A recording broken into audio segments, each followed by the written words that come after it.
attracted. Deflection is nothing but some of the movement will be take place. It may be clockwise direction, it may be anti-clockwise direction. First he observed, so the deflection will be take place, means there is a movement will be take place in the needle. So then he try to start experiments on the electrical energy. Then he observed when the supply terminals are interchanges. For example, first one end is connected to positive, another end is connected to the negative. At that condition, the needle will be moving in clockwise direction. Just we are assuming. So first one end is connected to the positive terminal, another end is connected to the negative terminal. Already we know the concept, always the current will be flowing from negative terminal to the positive terminal. So first all understand. So we are taking a conductor. So just we are assuming it is a positive and it is a negative. Right?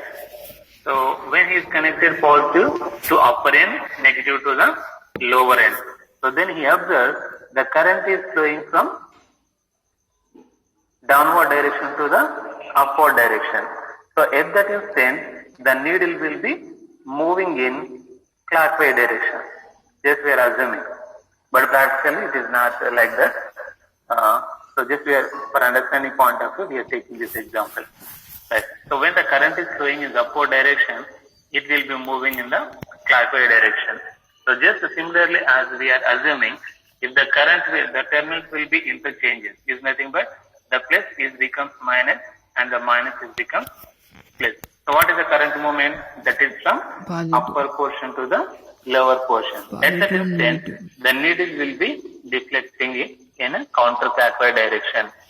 Is nothing but anti-clockwise direction. So anti-clockwise direction. So what he is observed, when the directions of the current will be changes, automatically the deflection of the pointer also changes.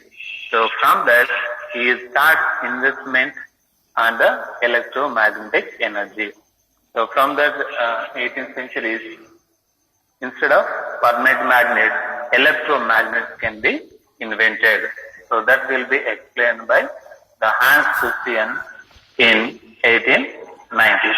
So you can see here, what we can observe here, that means there is a magnetic field due to current carrying conductor. So finally he give a conclusion. So there is a magnetic field is present in current carrying conductor. So whatever it may be copper conductor or aluminum conductor, whatever the conducting material is available. So whenever the current is passing through that material, which is produces an electromagnetic field. So he has invented that statement. So from that, the experiments will be start. So nowadays, whenever we are using the magnetic field, most of the 90% of the applications is the electromagnetic energy only, because it is a simple, economical, compactable. So that is a major advantages with the electromagnet. So that is a application of electromagnet. So you can see here in this diagram. Right. So just we are taking a cardboard. So to how the electrical field will be formed. So to understanding point of view, so what we can observe here. So there are two diagrams is there. So this is the first one and this is the second one. So you can observe here, in case of first one, so just we are assuming whenever the current is passing through the conductor. So we are taking a straight conductor.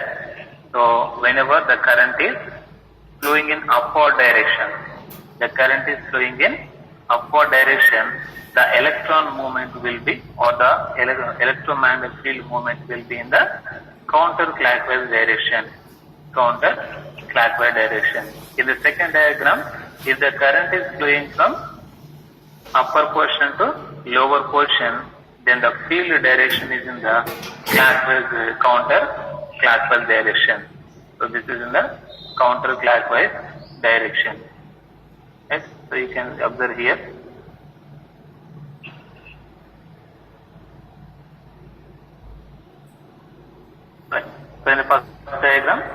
you can see here. So just we are assuming whenever the current is flowing in upward direction, they are rotating in the counterclockwise direction. So similarly, whenever the current will be flowing from upper portion to lower portion, so then the rotation will be in the clockwise direction.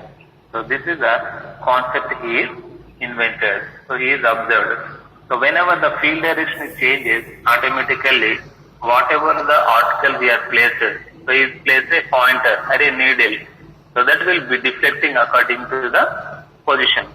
If he is interchanging the terminal, so from bottom to lower, upper, similarly from upper portion to lower portion, in the both cases the deflection will be changed. So that's why he has invented the two theories. Whenever the current will be flowing through the material which produce electromagnetic field. Next, second concept, so the direction is depending upon the polarity.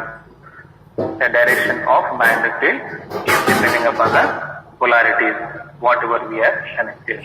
So you can observe here, the current flows through the conductor in upward direction. The direction of circular magnetic line in anti-clockwise direction. So in this case, if the current is upward direction, that magnetic line or magnetic field will be flowing in counterclockwise direction or anti-clockwise direction. So similarly, in second case, if the current is flowing downward direction, then the direction of magnetic field will be in the clockwise direction. So he has invented these two theories. Next, just it is a major introduction concept. So this is the most important. Most of the cases ask for the 1 mark question as well as the 3 marks question. Define Coulomb's law. Define Coulomb's law. So what is Coulomb's law? So according to Coulomb, he has invented the two statements. He has invented two statements for the Coulomb's law. So first one, like poles are repulse each other, and while unlike poles are attract to each other. So already we studied from 8th class to 10th class. So what is the property of magnets? So opposite poles are attracted, same poles are repulsed to each other. So already that concept is invented by the Coulomb. So what is observed here? Like poles are repulse each other, while unlike poles are attract to each other. So that is the primary concept. Next, secondary concept, the force between two magnetic poles. The force between two magnetic poles is directly proportional to product of their poles. Product of their poles strength and inversely proportional to the pair of distance between them. Pair of distance between them. So you can observe here, according to his two statements, first what is explained, the same poles are repulse each other. For example, north and north repulse to each other, south and south repulse to each other. So that is the primary concept. So on the statement, again he is given another statement, unlike poles are attract to each other. So north and south is attract to each other, south and north are attract to each other. So that is the primary concept he has invented. So then from that he has invented another statement or theory. What he says that, so the whatever the poles is available, so he takes the two poles. There is a M1, he is assuming as a one pole, M2 he is assuming as another pole. So he takes the two poles as M1 and M2. So what is the relationship between those two if you are placing in a free state? So he has invented one formula. What is the statement? So it is directly proportional to the product of their pole strength. What we are assuming? The pole strength of 1 is the M1. The pole strength of 2 we are assuming as a M2. So first concept, the force exists between the two is directly proportional to the product of their pole strength. So F is directly proportional to M1 and M2. So another statement according to the second theory, so it is inversely proportional to square of the distance between them. It is nothing but F is inversely is nothing but 1 by D square. 1 by D square.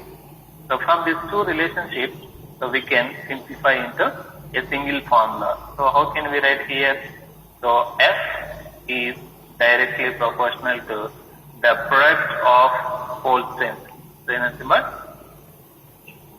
F is directly proportional to M1, M2 by D square. So already we know the basic concept.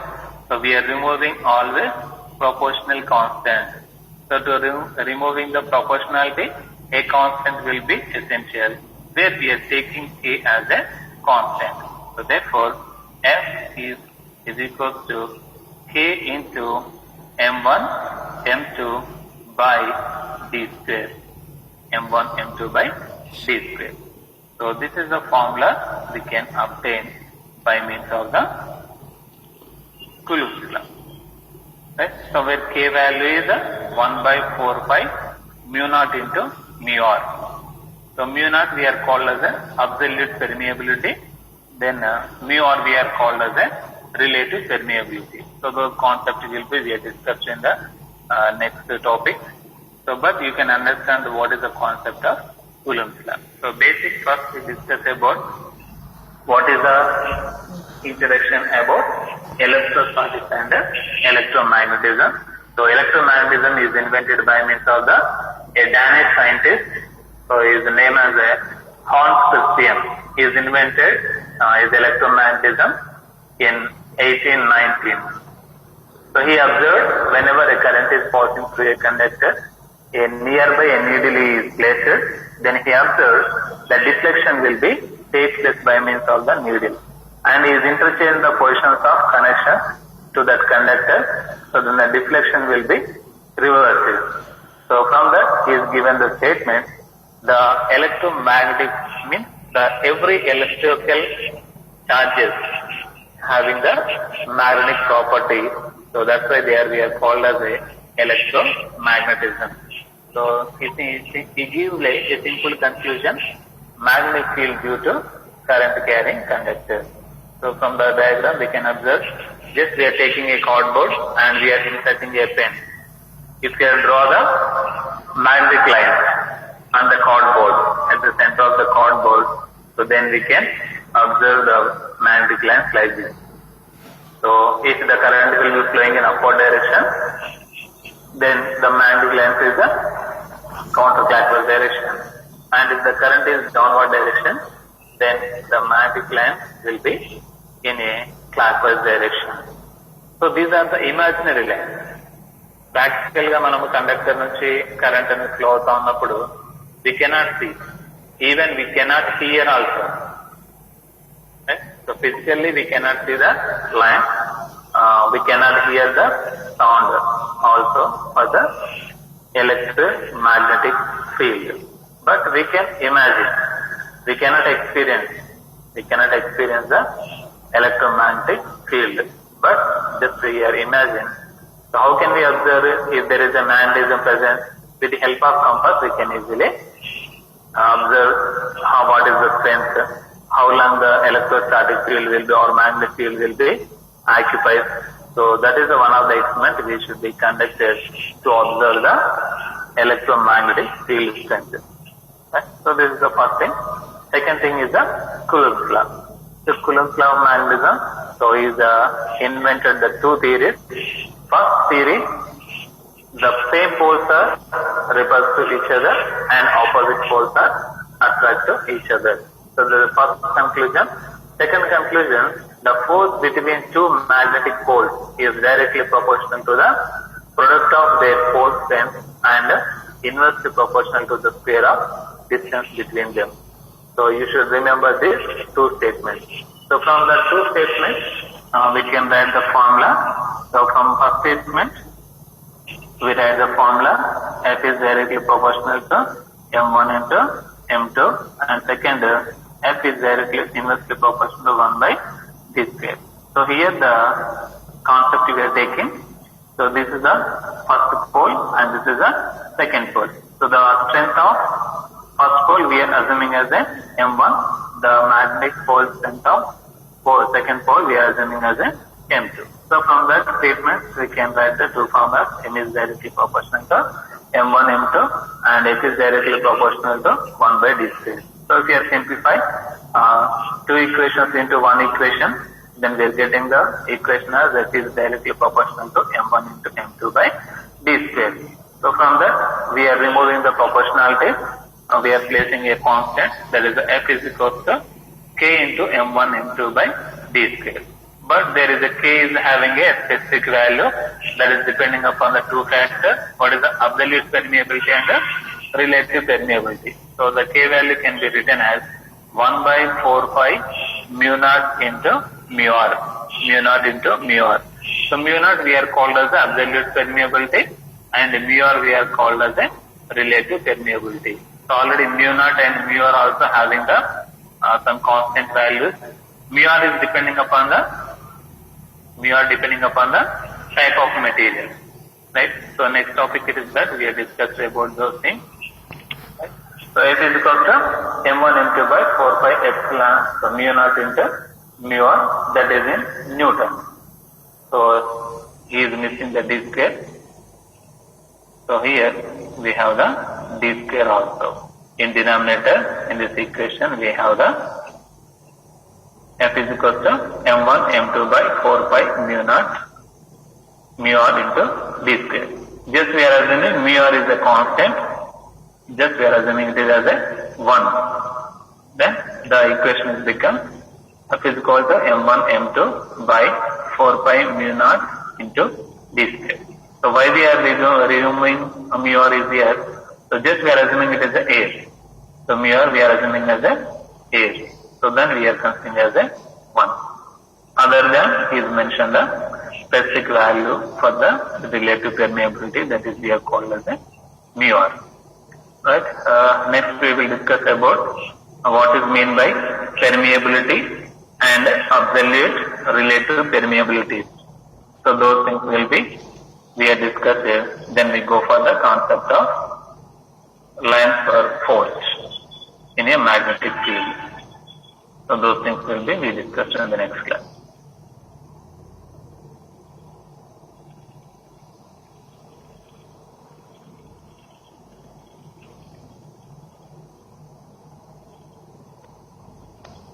Right, I'm enable unmute option. If you have any doubt, you can ask. So someone in chat box, you have doubt in second chapter. Right, what is your doubt in second chapter? You can ask. Sir, third problem you have not given, sir. Where? In second chapter? Yes, sir, second chapter. Series and parallel combination or? Sir, alpha 20 equal to alpha naught.